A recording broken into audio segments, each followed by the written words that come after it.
So there's a major problem in the Boruto universe, and it starts and ends with Kawaki. You see, as much as many people hate the guy, try to put him down because of his rather hasty decisions, the truth is, he's probably one of the most important characters we have ever seen. And I'm not just saying this relative to the plot or anything. Like, of course, Boruto needs him to defeat the Shinju and save the planet, but he's solely responsible for Naruto's, Sasuke's, even Boruto's survival up to this point.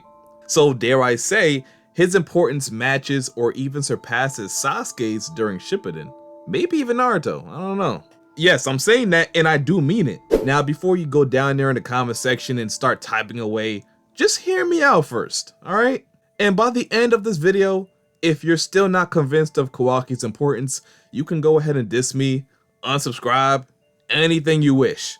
But before we get into it, if you could go ahead and like the video and maybe hit that hype button, that would be cool, guys. I really do appreciate it. But now then, when we look at Kawaki's character, at first he may seem like someone who's rather nonchalant in his demeanor and a little aggressive in his volatile mood swings.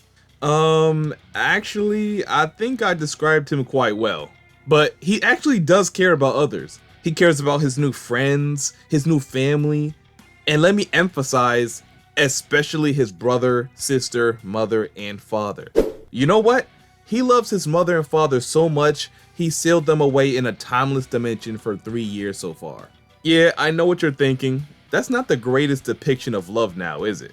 Yes, I would agree with you. But due to Kawaki's rough upbringing, that's just how he transmutes his love towards other people. So to the normal person who grew up relatively normal and understands how to show love to other people, he looks crazy. But to him, this is perfectly fine in his eyes. I always thought the manga didn't do Kawaki much justice when it comes to understanding his true nature, his natural progression as a functioning member of society. It was rather a slow burn, but throughout multiple anime canon episodes or filler, whatever you want to call it, you can see Kawaki interacting with many of his comrades throughout Konoha, even going on missions with them.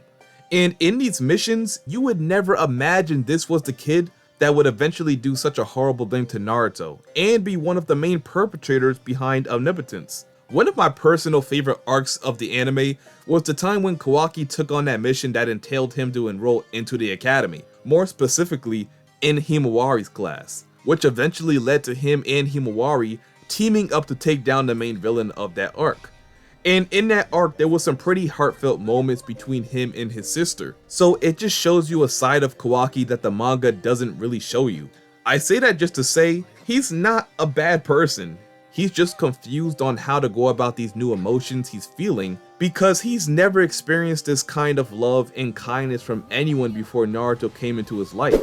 And even further proof, which is included in the manga, when Kawaki saved Naruto and Himawari from Delta's death beams. He didn't strategically do it because of what he said. I think he said something like, if you go down, then we have no chance, or something along those lines. And yes, while that is true, it's not really why he did it. In fact, he didn't do this consciously. The Boruto series constantly revisits old themes that were introduced in the Naruto series, but not only old themes, but also fight choreography too. But the one we see here is from an old one back in the Land of Waves arc, where Sasuke jumped in front of Naruto to protect him against Haku's Senbon needles. He basically says he had no time to think, his body just moved on its own. The very same situation we see here with Kawaki. Of course, you don't know whether you're going to live or die in this scenario. All you know is that your comrade or loved one is in danger and you don't know if they'll survive that attack or not. So you make a move, completely disregarding your own well-being. That's a form of love right there. It shows that Kawaki's love runs deeper than most, similar to an Uchiha, and we definitely understand how deeply they love. That's the theme behind their clan, love. Their hidden powers depends on them being able to perceive love and grieve. And Kawaki constantly shows us his love is on par with an Uchiha. So this is where Kawaki's true importance shows. It's based off him wanting to protect his family, because let's just be 100% honest, Himawari, Kawaki, and Boruto being here at this moment is a hindrance to Naruto, a hindrance that could have easily cost him his life. Delta pulled a very dirty move here. She used Naruto's instincts as a father against him, and that could have caused him his life if it wasn't for Kawaki stepping in and sacrificing his own arm for them. So right there, we see if Kawaki isn't there, that cost Himawari and Naruto's life. And that changes the timeline majorly. In fact, Ishiki never even has to come to Konoha in the first place because Delta takes Kawaki back with her along with Boruto. And then Boruto is probably used as a sacrifice to feed the Ten Tails when he eventually evolves into a full-blown Otsutsuki. So this scene changed the scope of the ninja world. Not even the ninja world, the planet itself.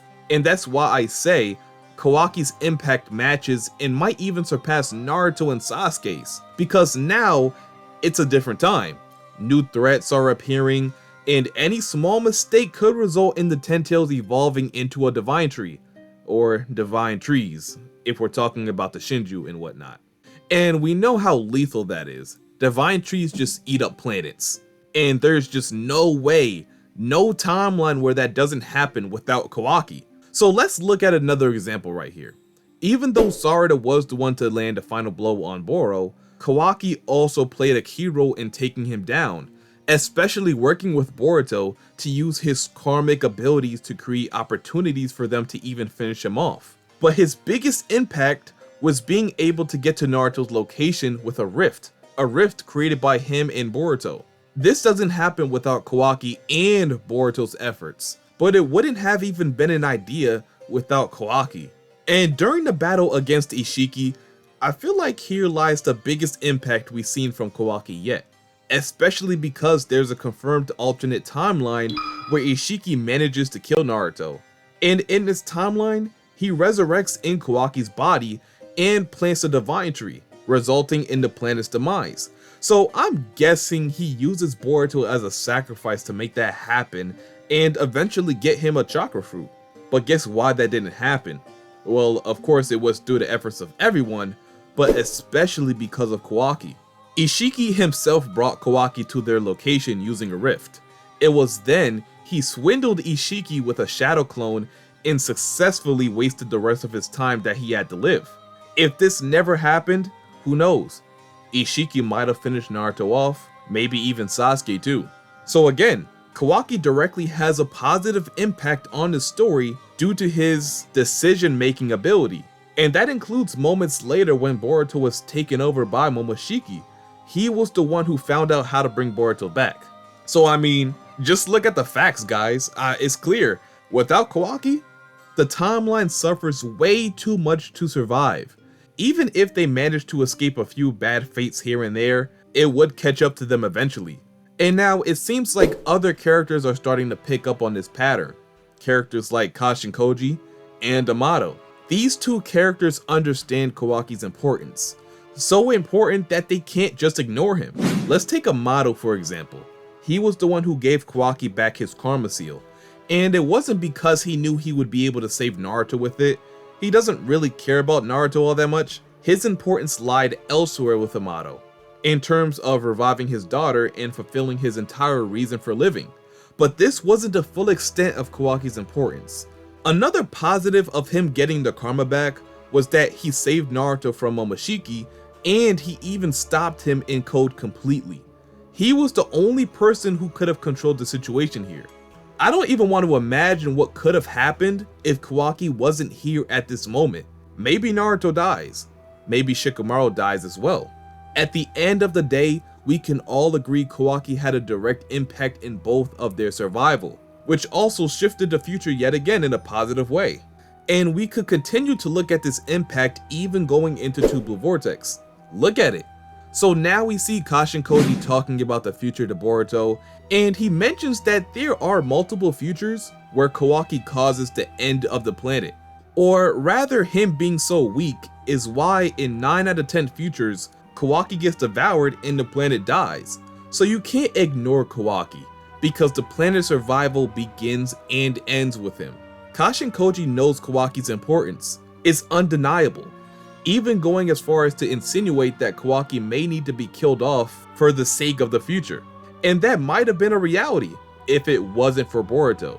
Instead, he strengthened Kawaki so that the odds of that happening decreased. But it also raised the odds of him ending the Shinobi era, or being able to end it because of his overwhelming power. But now it's even worse, because now Kawaki's impact has gotten much bigger and more apparent. After Kashin Koji told Amato that there isn't a future where he sees his daughter again, that statement right there tells us that Kawaki doesn't survive his fight with Jura. That and Kashin Koji confirming it. So if Kawaki did survive that fight, he probably would have kept his word and revived Akabe. But now seeing that Jura almost always kills Kawaki, now we know we probably won't ever see Naruto and Hinata again, and on top of that, we know in many futures that entail Kawaki getting devoured, it leads to the end of the planet. So according to Koji, the end is near. And it's all because Kawaki isn't strong enough. So the easiest solution for that is to just strengthen Kawaki yet again. Or like Koji probably wants to do, eliminate him. We don't know exactly how that would affect the future, but I don't think it would be all that good.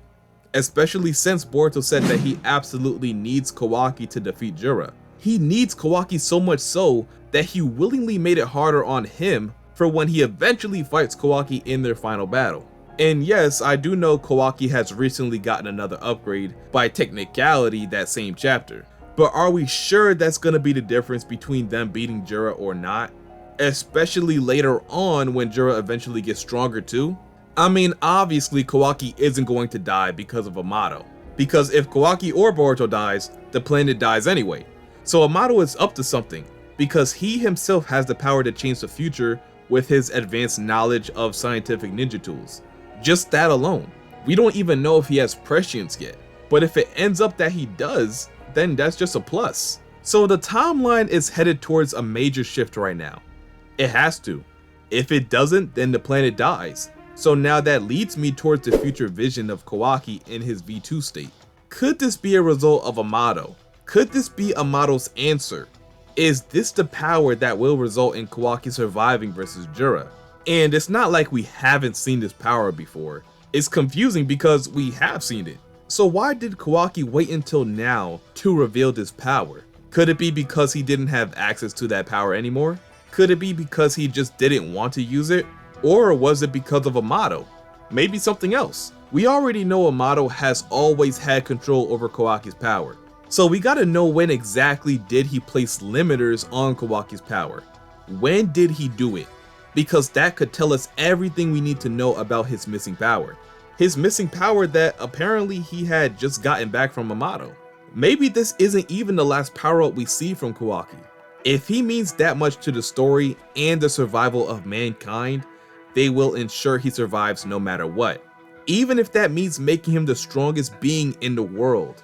He holds too much value. Value to Amato, Boruto, Koji, everyone.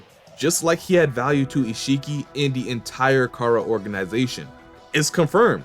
Kawaki is the most valuable character in the Boruto series and it's not even close. Do you believe the same? Is there something that I'm missing that directly debunks this claim? Let me know in the comment section below. But I think I hit this one on the nose. If the only way to save the future is to ensure Kawaki stays safe, then the only way to do that for certain is not to hide him, it's not putting more comrades around him, not even weakening Jura.